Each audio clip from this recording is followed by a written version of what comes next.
Welcome. I thought I'd make a very short video just to include some number one tips and tricks.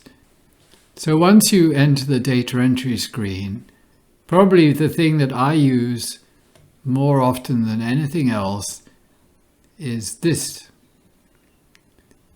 F8. I mean, you can select it from this data menu if you like, but what it does is it loads all the charts you were using in the previous session and takes you straight into the page you were looking at.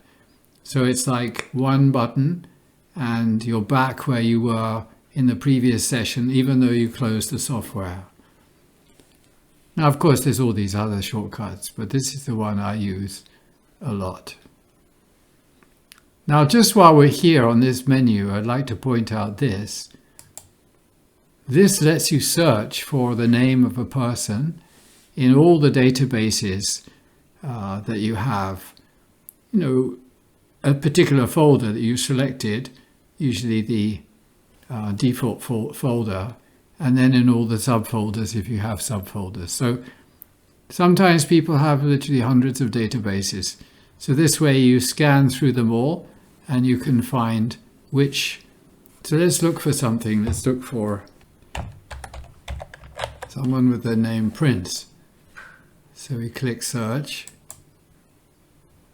So it doesn't take very long to search. Of course, if you have a lot of very large databases, it takes more time.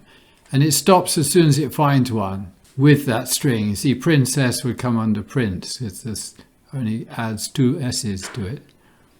Once it finds one example, it gives that example and it goes to the next file. Now, if I select one of these, suppose you want Prince Harry's chart from this database, so we can click on their open file.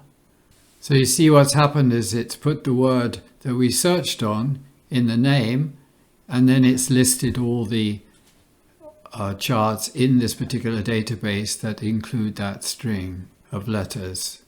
So all these princes and princesses.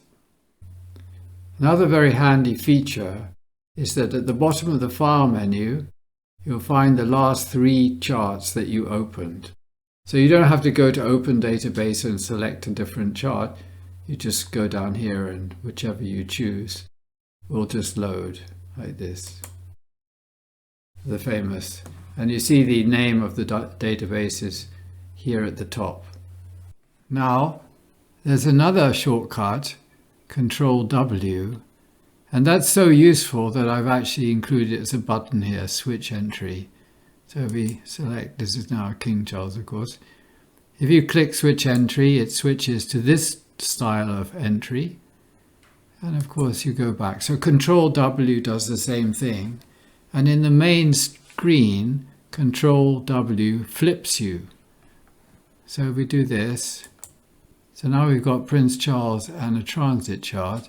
If we press Control W, it has the same effect as pressing this button, which flips the two charts like that. Now you notice everything that's blue here is for this native, and everything that's red here is for this native. Another shortcut for getting back to editing a file, this is Control A.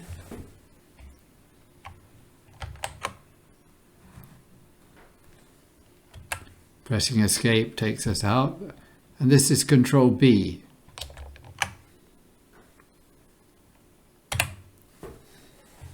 Of course, you can use these buttons. This is for starting a new chart.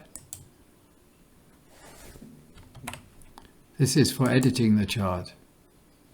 And the buttons here for this.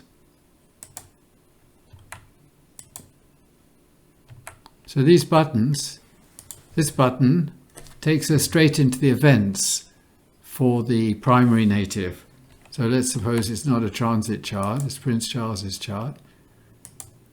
So then we can enter events in his life. Of course, you can get to the events in other ways. Shift Control E is the way to get to the events, and you can do it from Edit, Events Data for Primary. So when you go into a menu, you see a list of these shortcuts. I use them a lot. I don't know how much other people use it. Some do. But I'm pointing them out in this video because they're incredibly useful. So here's Shift Control V. That brings up the notes for the primary chart. Now this here, Control L, is another very useful thing. It gives us a list of all the charts that we have in the current database, and you could just click on something like, I don't know, Robert Redford. So now that's come here as the native 2 because native 2 is selected here. If I selected primary and clicked on Robert De Niro, that would come up here. These buttons up here, each one of them is really useful. This is for printing.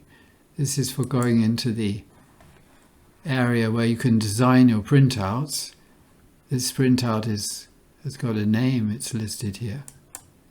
And you can have other. You can create many different series of pages which you can print out and give them a name using this area. Click here again to go back to the main screen.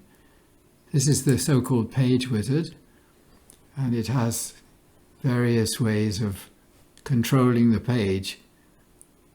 This has the background and border. You can get to that from the choices and options also. Most of these are available without going into this, but they're all here, including the gap between the tables if you want them. If you want it smaller or larger. And the most useful thing is this, horizontal versus vertical units. Now you can do that from the choices and options also. These, of course, are for turning the grid on and off, and the fine grid on and off, for just maneuvering. If you want to move things around on the page, if the grid is off, you can't move anything. When the grid is on, you can swap things, you can move them around. This is for saving the options and layouts. So this little disk here, you click on that if you just want to be sure that what you got has been saved. And this is for getting the time change tool. Now the time change tool can be adjusted in version 10. So just so you can have it the way you want it.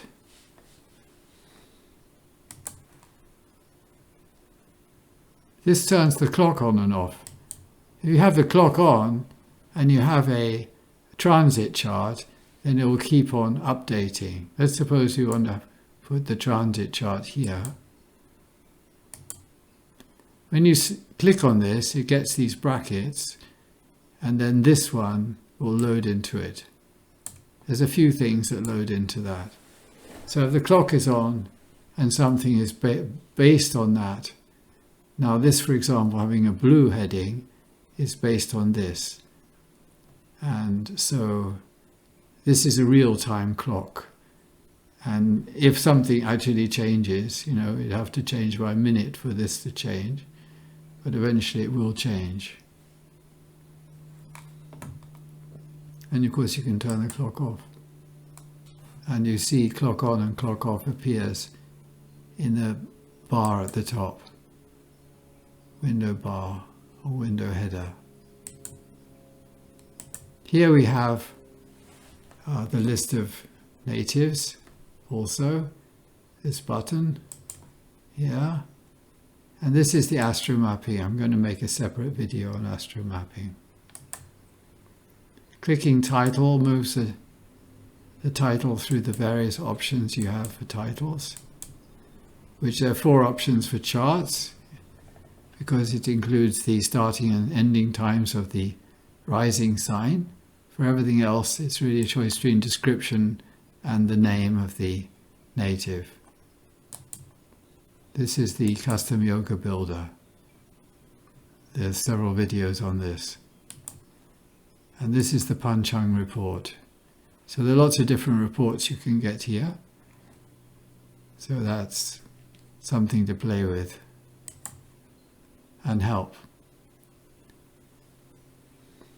Thank you.